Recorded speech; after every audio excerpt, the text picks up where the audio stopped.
Imagine this, it's pitch black outside, rain pounding on my car roof like it's trying to break in.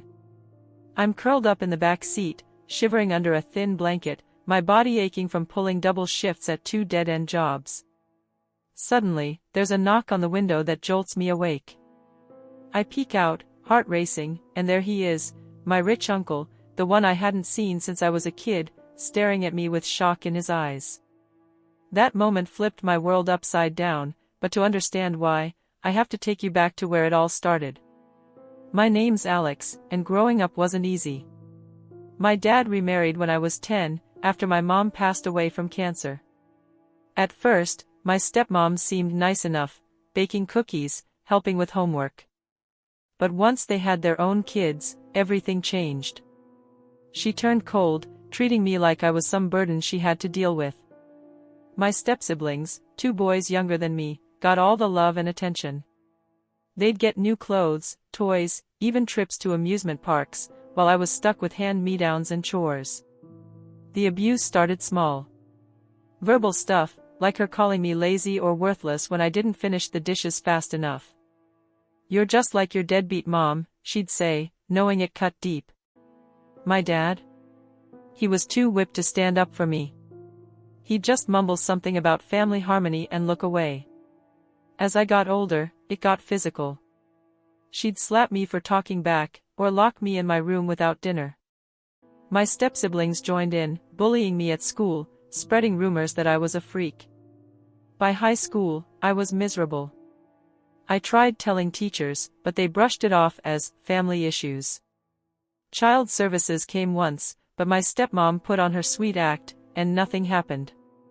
I felt trapped, like I was drowning in my own home. That's when I started planning my escape. I saved every penny from my part-time job at a fast food place, dreaming of the day I'd turn 18 and bolt. But escaping wasn't as simple as I thought. Rent was sky high, and with no skills or college fund, thanks to my stepfamily spending what little my mom left me, I couldn't afford a place.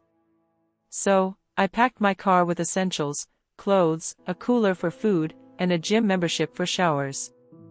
I told my dad I was moving in with a friend, but really, I was homeless, living out of my beat-up sedan. Working 2 jobs became my lifeline. Days at a warehouse, lifting boxes till my back screamed, and nights waiting tables at a diner, smiling through exhaustion. I'd park in quiet lots, hoping no one noticed. Some nights, I'd cry myself to sleep, wondering if this was all life had for me. But anything was better than going back to that house of horrors. Little did I know, fate had something bigger in store. My uncle, my mom's brother, had been out of the picture for years. He was this successful businessman, traveling the world, building his empire. We lost touch after Mom's funeral because my stepmom hated him, said he was arrogant.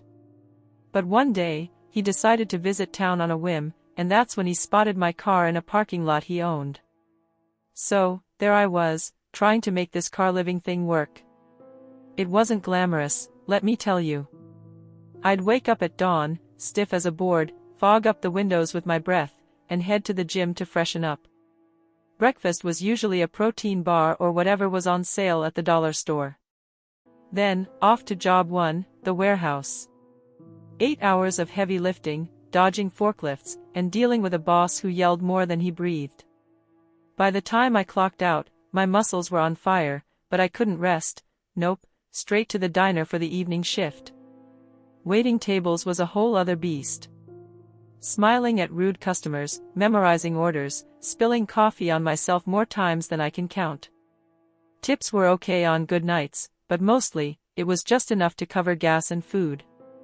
I'd finish around midnight, drive to a safe spot, like a Walmart lot where they didn't mind overnight parking, and crash. Sleep? More like a few hours of tossing, worried about cops knocking or someone breaking in. The hardest part was the loneliness. No friends to confide in because I was too ashamed to tell anyone. My phone would buzz with texts from my stepmom, pretending to care, "When are you coming home?" Yeah, right. She just wanted me back as her personal punching bag. My dad called once, sounding guilty, but he never offered help. And my step-siblings? They posted on social media about their perfect lives, vacations paid for with money that should have been mine. I pushed through because freedom tasted sweet, even if it came with hunger pangs and sore feet. I started dreaming bigger, maybe save for community college, learn a trade. But reality hit hard. Car repairs ate my savings 1 month when the alternator died. Another time, I got sick from eating bad takeout, missed shifts, and almost lost both jobs. I was barely hanging on, telling myself, just one more day. Then, the uncle twist. Turns out, he was in town for a business meeting and recognized my car from old family photos. He owned half the commercial properties around, including that parking lot. When he knocked, I thought I was in trouble, maybe trespassing. But his face softened when he saw me. "Alex? Is that you?" he said, voice cracking. We talked for hours that night. I spilled everything, the abuse, the escape, the double jobs. He listened, eyes widening, then hugged me like I was his own kid. "Why didn't you reach out?" he asked. I explained how stepmom cut ties, but he wasn't having it. He insisted I stay at his hotel suite that night, no more car sleeping. From there, things moved fast. Uncle Rick, that's his name, was loaded, like private jet loaded. He got me a doctor checkup, new clothes, and a temporary apartment in one of his buildings. But he didn't stop at handouts. He wanted justice. "Your mom's inheritance," he said. "I set it up for you, but it vanished. We're fixing this." We dug into records. Turns out, stepmom forged documents to access the trust fund, spending it on her kids' luxuries.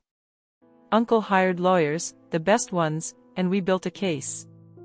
It wasn't just about money, it was about exposing the abuse. Confronting my stepfamily was intense. Uncle Rick arranged a meeting at his lawyer's office, neutral ground. I was nervous, palms sweaty, but he squeezed my shoulder. "You've got this, kid. I'm right here." We walked in, and there they were, stepmom looking smug, dad fidgety, stepsiblings scrolling phones like it was no big deal. The lawyer laid it out, evidence of embezzlement, witness statements from old neighbors about the abuse, even school records of my bruises dismissed as accidents. Stepmom's face turned red. "This is nonsense," she screamed. "Alex is lying, always was a troublemaker." But the proof was ironclad, bank statements showing transfers to her accounts, emails plotting to keep me out. Dad broke down, admitting he knew but was too scared to fight. "I'm sorry, son," he whispered. My stepsiblings just stared, shocked their mom wasn't the saint they thought. Uncle Rick stayed calm, explaining we'd sue for the stolen money plus damages unless they settled. They had no choice. We walked out with an agreement, repayment of the full inheritance, plus extra for pain and suffering. No criminal charges if they left me alone forever. With that money, my life transformed. Uncle helped me invest wisely, stocks, real estate basics. I quit the warehouse job, kept the diner for pocket cash while enrolling in online classes for business management.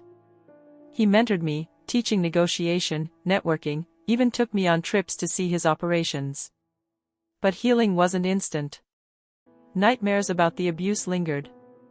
Uncle got me therapy, real professional help to unpack the trauma. I learned to set boundaries, forgive Dad a little, he divorced stepmom eventually, and build confidence.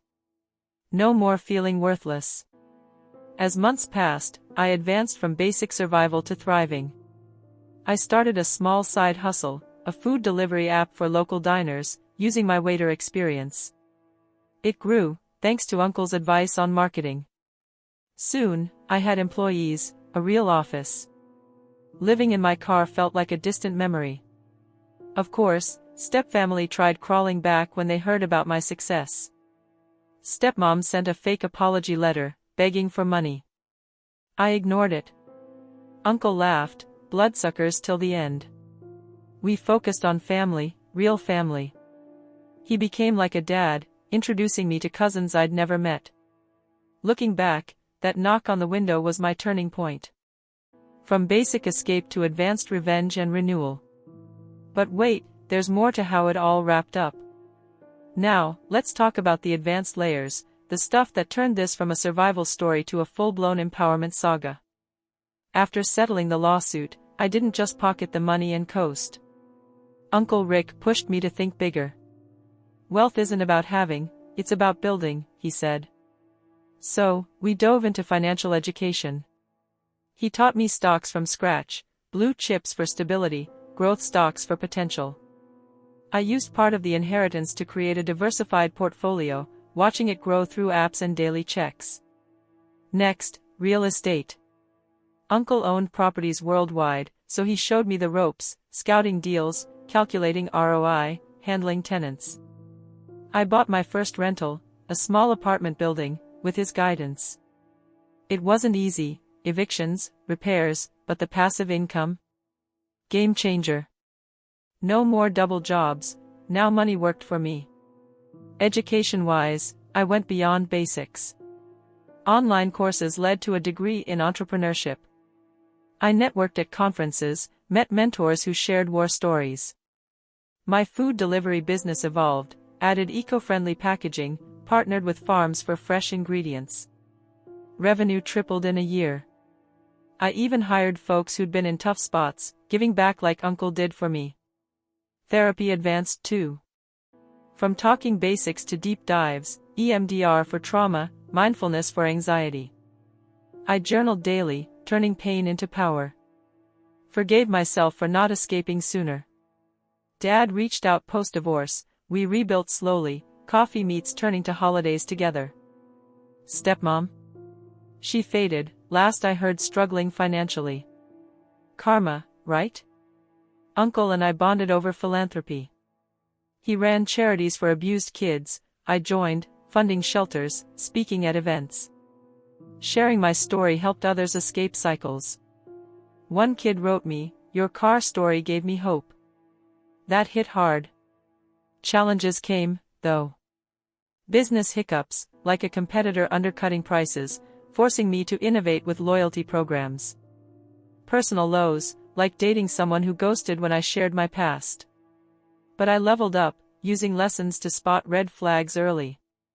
By year 2, I was advanced, multiple income streams, a net worth climbing, and a purpose. Traveled solo to Europe, something Stepfamily denied me. Bought a dream car, not for living in, but cruising freely. The real advance? Inner peace. No more victim mindset. I own my narrative, turning abuse into fuel. Uncle said, "You're not just surviving, you're conquering." And he was right.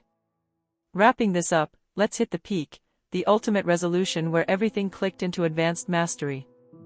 With my business booming, I expanded nationally, franchises in 5 states, app downloads skyrocketing.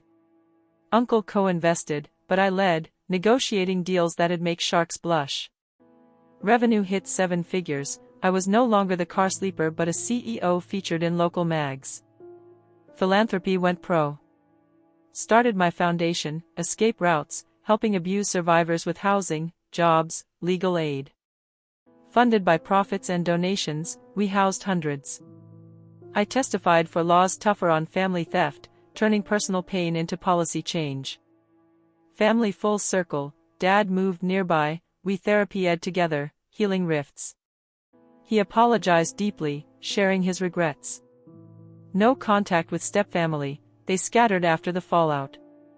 Rumors said stepmom remarried poorly, step-siblings floundered without handouts. I pitted but didn't engage. Personal growth? Master level. Meditation retreats, leadership books, even a TEDx talk on resilience. Dated healthily, found a partner who got my scars. We traveled, Asia, Africa, experiences building empathy. Uncle's health scare hit hard, a minor heart issue, but it bonded us more. I took over some operations, proving my chops. He recovered, prouder than ever. "Your mom's smiling down," he'd say. Reflecting, that 8-second hook moment, the knock, sparked it all. From basic abuse escape, car survival, double jobs, to advanced wealth, impact, peace. If you're in a dark spot, Know this, one twist can change everything. Reach out, plan smart, build step by step. You're stronger than you think. Thanks for listening to my story. If it resonated, like, subscribe, share your thoughts below.